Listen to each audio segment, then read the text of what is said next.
शांति।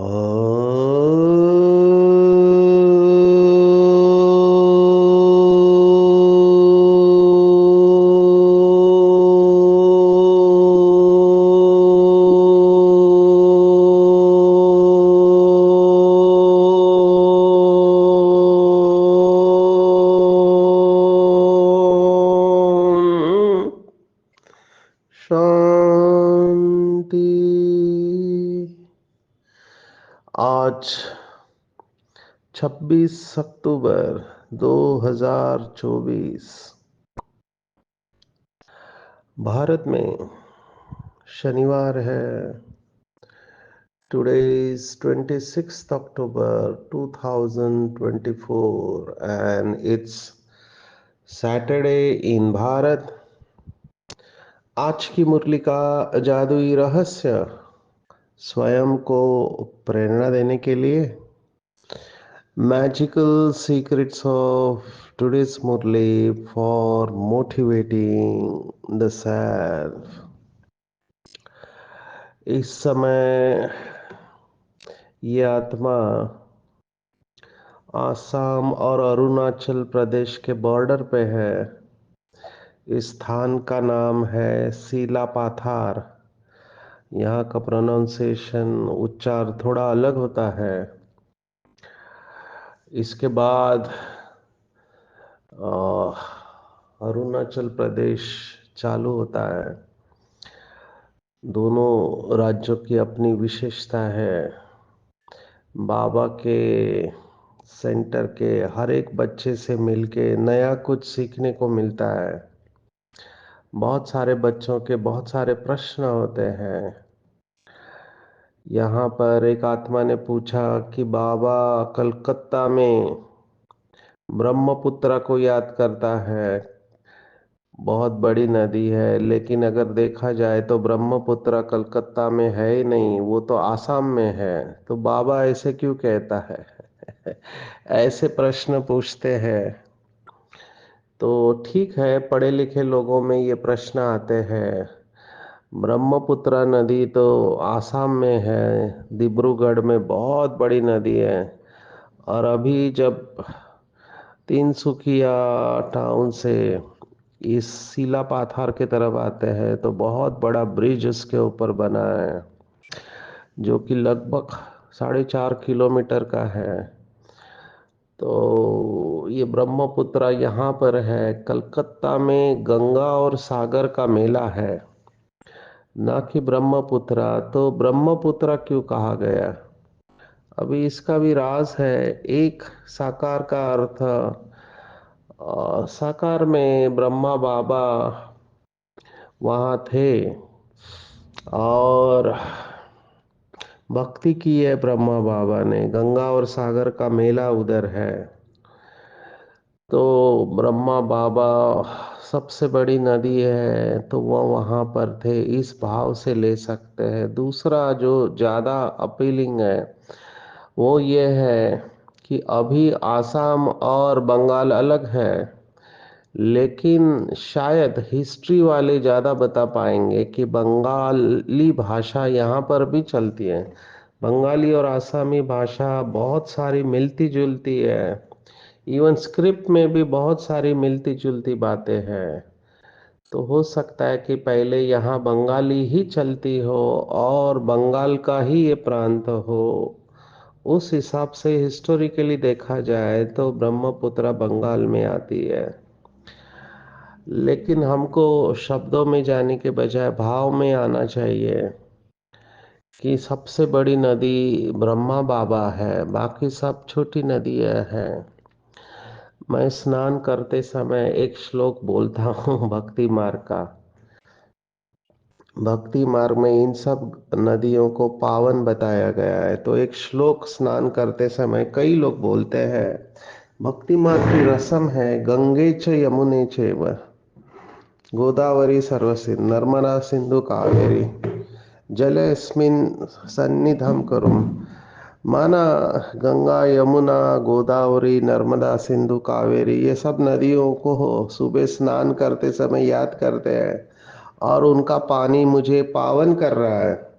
इस भाव से देखो कितनी भावना है भक्ति मार्ग में।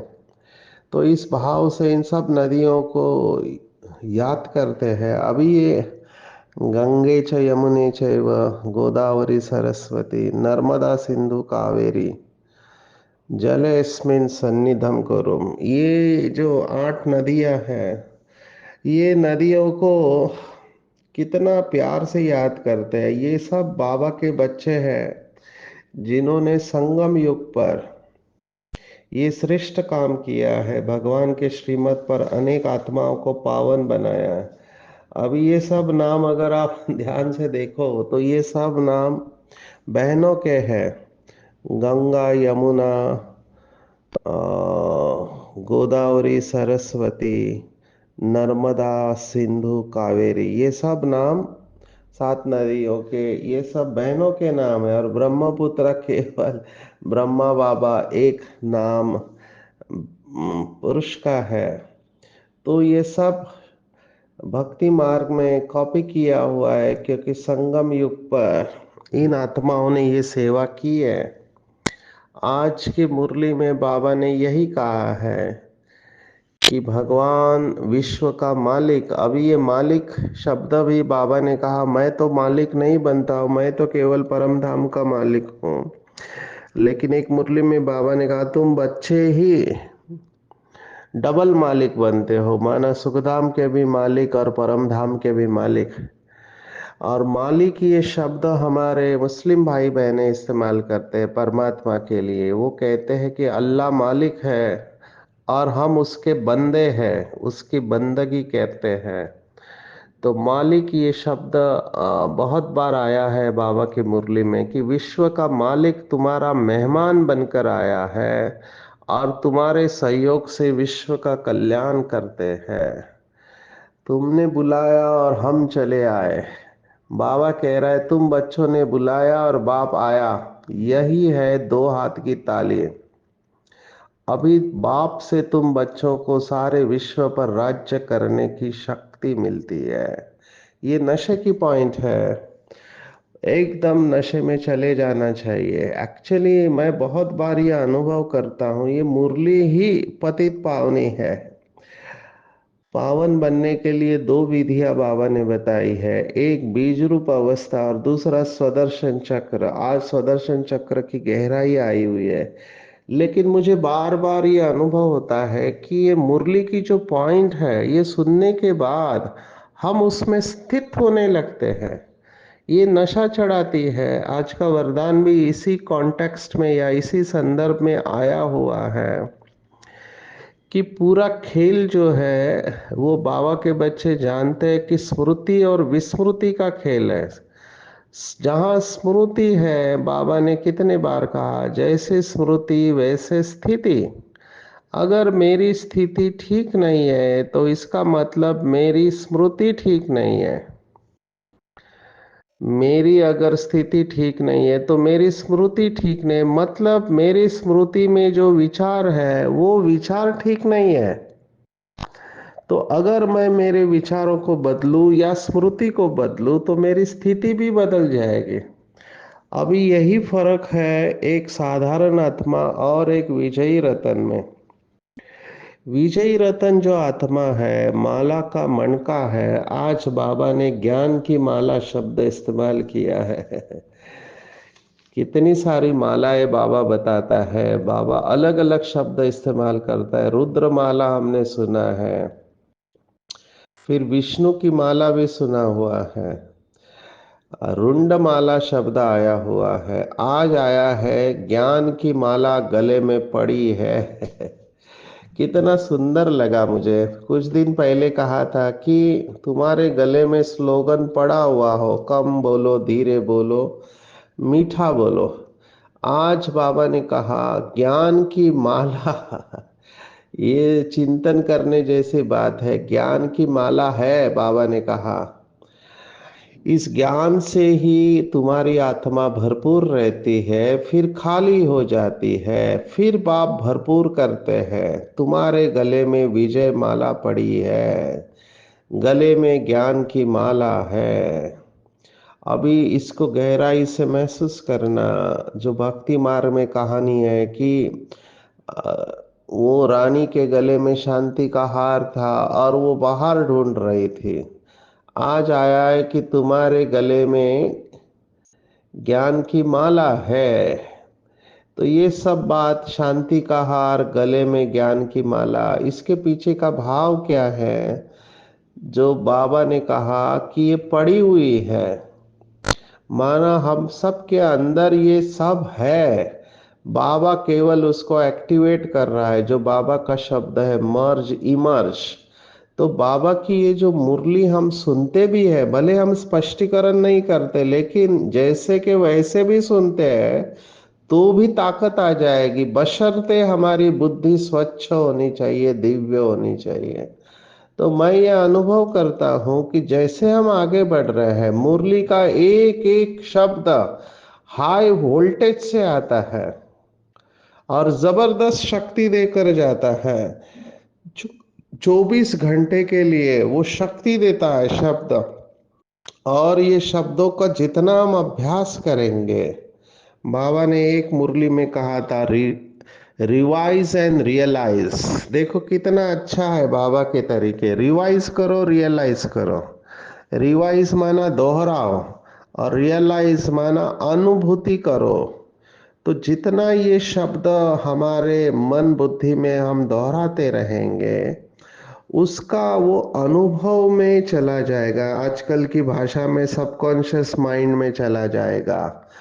तब तक उसको दोहराना है जब तक वो ऑटो पायलट मोड पे, अंग्रेजी में कहते, ऑटोमेटिक न बन जाए, संस्कार न बन जाए।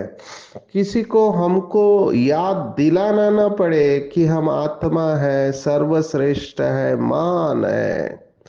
जैसे आज की मुरली में देखो नशे की बात, कि भगवान को नई दुनिया की स्थापन करनी है, तो भगवान हम बच्चों का सहयोग लेते हैं। अभी इसी बात को बाबा ने मुरलियों में कहा है कि तुम बच्चे भगवान के राइट हैंड हो। कितनी बड़ी बात है, कितनी बड़ी बात है।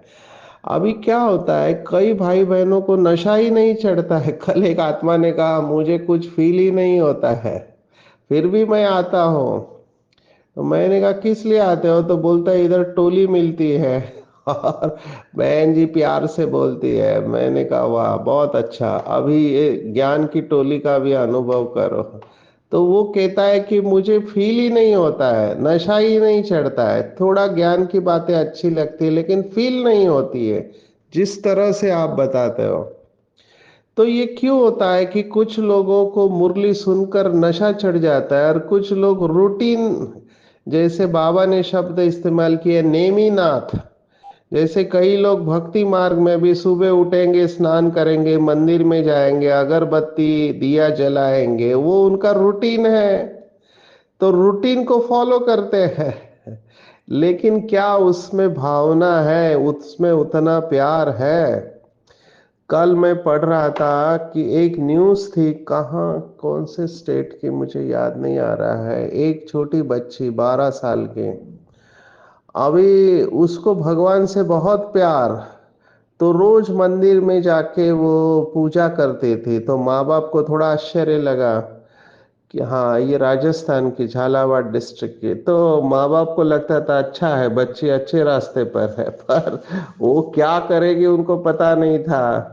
12 साल माना 7th स्टैंडर्ड में पढ़ने वाली।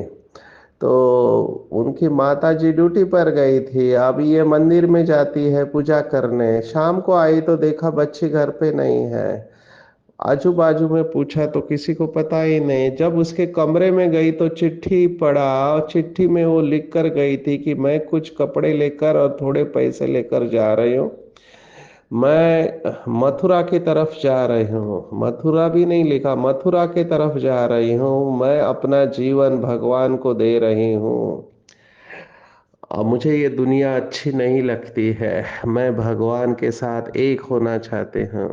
अभी वो घर से निकल गए। तो ऐसे भगवान के लिए कुर्बान जाने वाले कितने लोग होते हैं। हमारे एक भाई साहब है, वो टीका करने में माहिर है। कई लोगों का ये भी पार्ट है, उनको बस गलतियां ही दिखाई देती है। तो इनकी भी ड्रामा में जरूरत है, ऐसे मैं समझता हूँ। कई लोग टीका से डिस्टर्ब हो जाते हैं, हमको जरा भी डिस्टर्ब नहीं होना चाहिए। मैं हमेशा कहता हूँ, हर्ट फीलिंग जो होती है, कई लोगों को हर्ट होता है अंदर से। हर व्यक्ति को अपना ओपिनियन एक्सप्रेस करने का अधिकार है, हर व्यक्ति अपना मत एक्सप्रेस करता है, आप उसे पर्सनली नहीं लो। अगर उसमें कुछ अच्छा है तो आप स्वीकार करो, अगर अच्छा नहीं है छोड़ दो। ये हमारा अहंकार जो होता है वो हमको तकलीफ देता है, हर्ट होता है ईगो। हमको लगता है उसने मेरा अपमान किया, हम उससे बात नहीं करेंगे, ब्लॉक कर देंगे, वगैरह वगैरह बहुत कुछ करते हैं लोग। तो हम पर्सनली नहीं ले, ऐसे लोगों की जरूरत है। संत कबीर कहते हैं कि ऐसा टीका करने वाला हो तो बहुत अच्छा है। आंगन कुटी छबाय बिन पानी साबु बिना, निर्मल करे सुहाय। एक संत ने तो इतना जबरदस्त कहा, हर एक की भाषा अलग होती है, हर एक की भाषा अलग होती है। निंदक नियरे राखिए, कबीर कहता है कि साथ में आपके निंदक होना चाहिए, क्योंकि वो आपको साफ करते रहता है। मनोविज्ञान कहता है critics are your well wishers, माना जो आपके ऊपर टीका करते हैं वो आपके वेल विशर्स होते हैं। बाबा ने भी इसके बारे में कहा है कि बिल्कुल डरना नहीं चाहिए आपको। तो एक संत ने, वो फेमस ही है, उसकी भाषा ही थोड़ी विचित्र होती है, लेकिन उसने कहा कि आपके गली में एक दो सुअर होते हैं तो गली साफ रहती है। क्योंकि वो गंदगी को निकालते रहते हैं। तो हमारे अंदर भी कितनी सारी कमी कमजोरियां हैं, हमको डरना नहीं चाहिए। तो इसने कहा कि आजकल लोग भगवान से चाहते हैं, भगवान को नहीं चाहते हैं। तो एक शब्द का फर्क है, भगवान से चाहना और भगवान को चाहना। और फिर आगे देख कहते हैं कि मेजॉरिटी लोग इस समय भगवान, गॉड, अल्लाह, ईश्वर के नाम पर पैसे इकट्ठा करते हैं। उनको भगवान से कुछ लेना देना नहीं है, दिखावा करते हैं कि हम भगवान के हैं, वास्तविक में उनको पैसा कमाना होता है। तो भगवान के नाम पर पैसा कमाते हैं। अभी वो किस दिशा में जा रहा था मुझे समझ में आ रहा था। मैंने कहा, उसको समझाया कि जो करेगा वो पाएगा, तुमको क्या तकलीफ है, तुम अच्छे कर्म पर कर रहे हो तो उसमें खुश रहो। लेकिन नहीं, बहुत लोगों की नजर दूसरों के ऊपर होती है, खुद को कम देखते हैं। बाबा ने भी मुरली में कहा है कि दूर की नजर तेज है, नजदीक की नजर कमजोर है। पर ये रहेगा, हम इसको कुछ नहीं कर सकते, हमको उसमें से अच्छाई उठा लेनी चाहिए। तो मेरा कहने का भाव है, बुद्धि जितनी साफ रहेगी, स्वच्छ रहेगी, उतना नशा चढ़ेगा। हमको तो बहुत नशा चढ़ता है, भगवान मेरे बुलाने पर आया है। कितने नशे के पॉइंट है, भगवान मेरे बुलाने पर आया है। संगम युग पर सर्वशक्तिवान शिव बाबा मेरे लिए खाली बैठा है। क्योंकि बाबा कहता है, मैं बच्चों का मोस्ट ओबीडियंट सर्वेंट हूँ, मालिकम सलाम करता है। बाबा बच्चों को सलाम कर रहा है, तो मैं कितनी महान आत्मा हूँ। स्वयं भगवान टीचर बनकर मुझे पढ़ा रहा है। आप सोचो, लौकिक में कोई बड़ा टीचर पढ़ाते तो कितना नशा रहता है। मैं फलाने कोचिंग क्लासेस में जाती हूँ, इतना फी देती हूँ। जो राजा के बच्चे होते हैं वो कहीं जाते नहीं है, उनके घर पे आकर टीचर पढ़ा के जाते हैं। आप सोचो, स्वयं भगवान मुझे टीचर बनकर पढ़ा रहा है। नशे में चले जाओ। ड्रामा में सबसे अच्छे से अच्छा पार्ट हम बच्चों का है, ये बाबा आज नशा चढ़ा रहा है। लेकिन नशा सबको चढ़ता नहीं है। जितना आप इसको रिवाइज करेंगे उतनी बुद्धि स्वच्छ होते जाएंगे, उतना नशा चढ़ेगा। जितना नशा स्थायी रहेगा उतना स्वमान में हम स्थित होते जाएंगे, उतना संपूर्णता के नजदीक जाएंगे। तो सर्वशक्तिवान बाप मेरे बुलाने पर आया है, मुझे शक्ति दे रहा है। मुझे तो बहुत वंडर लगता है कि हमने भगवान को बुलाया, 63 जन पुकारा कि आओ आओ आओ, हे परमात्मा आओ, तुझे मेरा दुख दिखाई नहीं देता, मैं इतनी दुखी हो गई हूँ आत्मा, आप मेरा दुख दूर करो। अभी वो मेहमान बनकर आया है। कहाँ आया? पतित दुनिया में आया है, पवित्रता का सागर पतित शरीर में आया। किस लिए आया है? मेरे बुलाने पर। अब ये कितना इंसल्टिंग है कि मैंने किसी मेहमान को, वीआईपी को बुलाया और मैं उसका कहना ही नहीं मान रहा हूँ, उसके तरफ ध्यान ही नहीं दे रहा हूँ। This is very insulting. इसलिए हमारी दादियाँ कहती थी, मुझे याद है, मैं हमेशा कहता हूँ, शांतामणि दादी की, देखो एक बात मेरे दिमाग में ऐसे घुस गई है। शांतिवन में दादी मुरली पढ़ती थी, तो दादी ने एक मुरली में कहा, बाप को भूलना भी डिसरिस्पेक्ट है, डिसरिगार्ड है बाप का। मुझे वो बात बहुत गहरी अंदर चली गई। हमको कौन सी पॉइंट कब क्लिक हो जाए पता नहीं। तो मैंने कहा बात तो ठीक है, इतनी ऊंची हाईएस्ट अथॉरिटी को हमने बुलाया और हम उसको ध्यान ही नहीं दे रहे उसके ऊपर, तो ये डिसरिगार्ड है, मुझे ऐसा नहीं करना चाहिए। ये दादी की स्टेज थी, हमारे आदरणीय शांतामणि दादी, जिनका चेहरा मम्मा के समान, और वो प्रैक्टिकल उसकी मूरत थी। मैंने तो उनकी पालना ली है, इसलिए मुझे याद है, क्योंकि शांतिवन के निमित्त थी वो। तो हमको ये सीखना चाहिए कि कैसे दादियों ने अपनी अवस्था को बनाए। देखो, थ्योरी अलग है, प्रैक्टिकल अलग है। इनके सामने कितने पेपर्स आए होंगे और ये सब उस पेपर में पास हो गए। इसलिए मैं सोचता हूँ कभी कभी कि इनकी लाइफ हिस्ट्री है ना, उसको सुनना चाहिए, उनसे सीखना चाहिए। मैंने तो अपने बोर्ड ऑफ डायरेक्टर्स में इन सबको बिठा दिया है, ये बोर्ड ऑफ डायरेक्टर्स में है मेरे, ये सब दिमाग में बैठे हुए हैं। कोई भी डिसीजन लेना है तो मैं एक कमिटी को पूछता हूँ, जिसमें मम्मा बाबा है, बड़ी दादी है, चंद्रमणि दादी है, और हमारी मनमोहिनी दीदी है, दादी जानकी गुलजार, ये सब मेरे बोर्ड ऑफ डायरेक्टर्स हैं। इनको मैं बिठा के पूछता हूँ कि क्या किया जाए, मार दिया जाए या छोड़ दिया जाए, माना फेस करना है या डिटैच होना है, परिस्थिति में कौन सी शक्ति को यूज करना है। तो कई बार ऐसी परिस्थिति आती है, तब इनसे डिसीजन मुझे मिलता है। मुझे ऐसे फील होता है कि ये महान आत्माएं मेरे साथ है, क्योंकि इन्होंने बहुत इंस्पायर किया है मुझे। इनको देखा है, हालांकि उस समय इसका इम्पोर्टेंस नहीं पता चला था, लेकिन अभी इनका इम्पोर्टेंस पता चल रहा है कि कितना टफ रहता है यज्ञ को चलाना, भिन्न भिन्न संस्कार की आत्माओं को चलाना। मासी का घर नहीं है। जितना मैं आगे बढ़ रहा हूं, मैं महसूस कर रहा हूं कि हर एक आत्मा का रोल कितना वैल्यूएबल है। हमारे टीचर्स बहन, आप थोड़ा उनके जगह पर जाकर देखो कि सेंटर को चलाना कितना टफ होता है। अलग अलग संस्कार की आत्माएं होती है, फिर सेंटर का मैनेजमेंट, सेंटर बड़ा करना, ब्रांचेस खोलना, ये बहुत टफ काम है।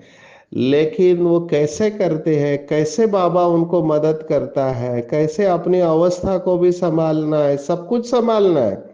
सभी मैनेजमेंट बहनें सीख जाती है। अभी देखो, ऐसे ही राजा नहीं बनते हैं। राजा को सब कुछ पता होना चाहिए। अभी सेंटर संभालना मना पाए, कई बहनें तो मैंने देखा आर्किटेक्चर में भी होशियार है। मैं उनको पूछता हूँ, इसका आर्किटेक्ट किसने किया? कहते हमने ही किया, हमको जैसे जरूरत थी वैसे बनाते गए और बनता गया। तो वो आर्किटेक्ट भी बनते हैं, खाना भी बना लेते हैं, ब्रह्मा भोजन का भी मैनेजमेंट होता है, प्रोग्राम को भी मैनेज करना होता है, कितनी सारी बातें करती है। तो ये अलग अलग स्किल, जिसको बाबा 16 कला संपूर्ण बनता कहता है, वो सब आ जाती है।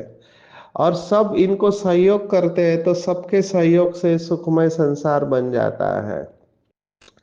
तो हम सबके ऊपर जिम्मेवारी है हर एक की विशेषता देखने की, और यही पॉइंट आज के मुरली में आई है। और मैं इसको महसूस करता हूँ कि जो भी बाबा का बच्चा आगे आया है वो इसी बात से आया है कि ड्रामा प्लान अनुसार उस आत्मा में जो विशेषता है वो विशेषता उसने पहचान ली और वो विशेषता को वो सेवा में लगाकर आगे बढ़ रहा है।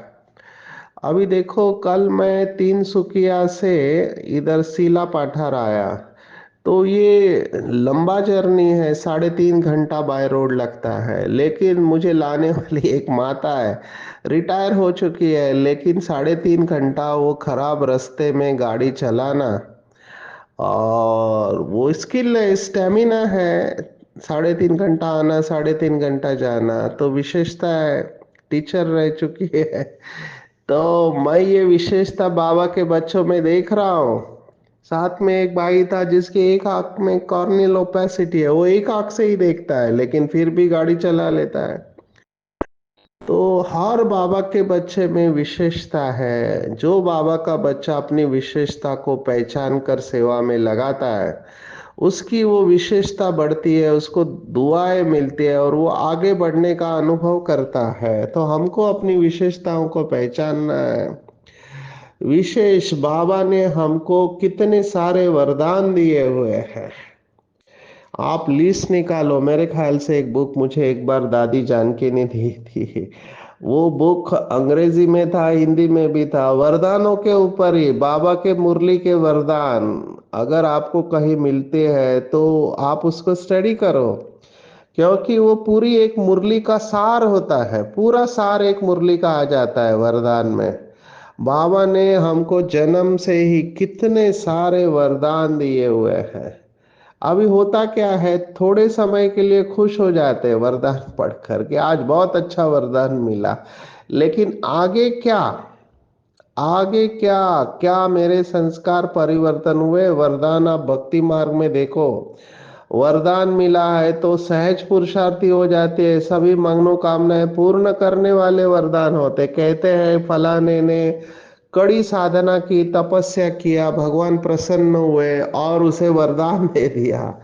अभी वरदान मिला तो अवस्था कैसे चाहिए? तो वरदान को काम में लगाने से वरदान कायम रहते हैं। वरदान तो अविनाशी बाप के है, लेकिन उसे फलीभूत करना है। अभी वरदान कैसे फलीभूत होंगे? तो ये बीज और फल का प्रिंसिपल बाबा ने बताया। जैसे धरनी में हम बीज डालते हैं तो उसको पानी और धूप चाहिए, तो बाबा ने कहा बार बार स्मृति का पानी दो, मना उस वरदान को रिवाइज करो बार बार, और वरदान के स्वरूप में स्थित होने की धूप दो, तो वरदानों के फल स्वरूप बन जाएंगे। अभी देखो कितने सारे वरदान है, मैं तो इसके ऊपर चिंतन करते करते उस अवस्था में खो गया। एक ही वरदान आप ले लो सक्सेस के ऊपर, सफलता के ऊपर, कि सफलता मेरा ईश्वरीय जन्म सिद्ध अधिकार है। अभी आप इसके गहराई में जाओ। सफलता मेरा ईश्वरीय जन्म सिद्ध अधिकार है, मैं कल्प कल्प की विजयी रतन आत्मा हूँ, मास्टर सर्वशक्तिवान हूँ। कितने सारे वरदान बाबा ने दिए हुए हैं, बस उसको रिवाइज करके कर्म को चालू करो। असंभव को संभव करने वाली आत्मा हूँ। फिर अनगिनत बार मैं विजयी बनी हूँ, मैं ड्रामा में हीरो एक्टर हूँ, महान आत्मा हूँ। ये एक एक शब्द की गहराई में जाके उसको फील करेंगे तो क्या अवस्था बन जाएंगे, आप सोचो। तो केवल सुनने से नहीं, सुनने के बाद मनन करके उसको रिवाइज करना है।